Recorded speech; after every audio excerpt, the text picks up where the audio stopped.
corporations and businesses that create jobs. You know, that old theory, trickle-down economics. That has been tried. That has failed.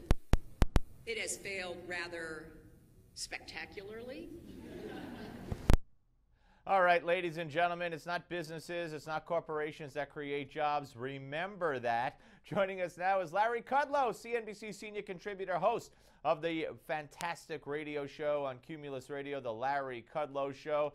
Larry, that was Hillary back then. You wrote a piece just the other day that Hillary has to return to a JFK growth agenda, but in just the past couple of days, she has said that she's going to topple the 1%, and she said that small business creation has stalled out.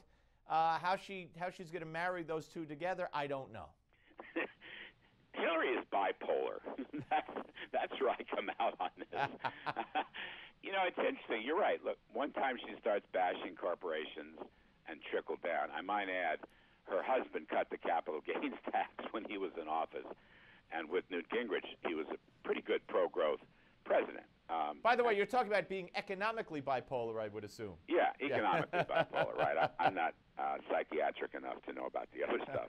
But it's just odd to me. You know, she comes out with those statements attacking corporations and businesses, and she forgets that her husband was pro-business, working with Newt Gingrich, cutting the capital gains tax and going for free trade. So Bill Clinton was a growth guy. I don't know what Hillary is. I mean, then she said the economy is stalling and small businesses are over-regulated. She's right about that. She's very right about that. And if she took that tack, you know, deregulation, she'd be in the growth camp. I mean, my point here is the Democratic Party can be rescued by a pro-growth presidential campaign by Hillary. And the great Democrat, John F. Kennedy, did this in the early 1960s. He cut tax rates across the board. I'm writing a book on this subject. Reagan used the JFK tax cuts with great success. Kennedy had 4% growth in the 60s. Reagan had 4% growth in the 80s. In fact, Reagan launched a 25-year boom. So I just wonder if somebody would show that to Ms. Clinton and say, you know, you can do it. Democrats could do it. You don't have to move to the far left. You can actually grow the economy. But Larry, she does have to move to the far left to prevent a challenge from the far left or to answer a challenge that she might get, albeit from a candidate that may not have much of a shot. Yeah, well, I know that. I get that. I don't see it as a threat to her. I just don't. So I think she has an opening if she wants to take it on the growth side. Look, I have another editorial point here. I'm watching all these Republicans in New Hampshire at the cattle show this past weekend. And I just want to say that I was disappointed because I don't think the GOP has yet established a clear growth agenda of their own. All right? Once in a while they mention the word. Nobody has fleshed out a flat tax plan.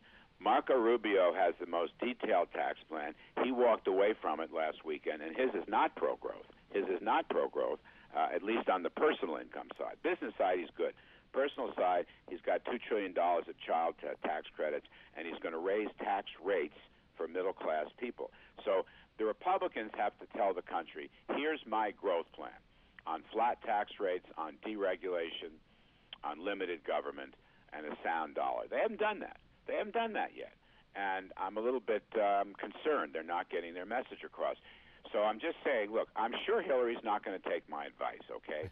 But I did issue this challenge in this column I wrote and reminded her about JFK and reminded her about her husband. She can do this. Let me also say one more thing.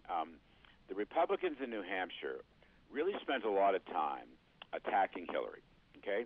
Attacking her, for the possibility of the Clinton Foundation money shenanigans, quid pro quo, as the New York Post put it, and Peter Schweitzer's book. I haven't read Peter's book yet. Let me just say that I don't think that's a fruitful approach for the GOP. Let her hang herself if the evidence is there. But to trash her and to slam her really is kind of, it's kind of mean, actually, okay? And I think it's kind of surly. And I think it sends the wrong message to women and to minority groups and so forth and so on. Let her handle these issues. They're hurting her, but they're going to hurt her without the Republicans chiming in. Don't be so snarky. That's what I advise to the Republicans. Spend your time explaining to the country your beliefs about getting us a good 4 to 5% economy and creating another 12 million jobs. That's the GOP. They're not doing that right now. And the other point that our friend Chris Ruddy pointed out, and I talked about it on the radio, and you all were nice enough to publish it up. Chris is right. The idea that some Republicans like Marco Rubio have, that yesterday doesn't matter, it's tomorrow that counts. Well, that may be a jibe at Jeb Bush or Hillary Clinton. But it also worries me. A lot of good ideas have come from the past. Right. For example, Reagan ideas. Right. And they should be replicated. Absolutely. I mean, Milton Friedman's ideas. Should we disregard that because it came from the past? Great point. You can't limit yourself when you run like that. No. If it worked, look, there are certain universal principles Larry, for economic growth. I got to go. Love talking to you, my friend. Larry Kudlow. We'll be back, folks. Don't go away.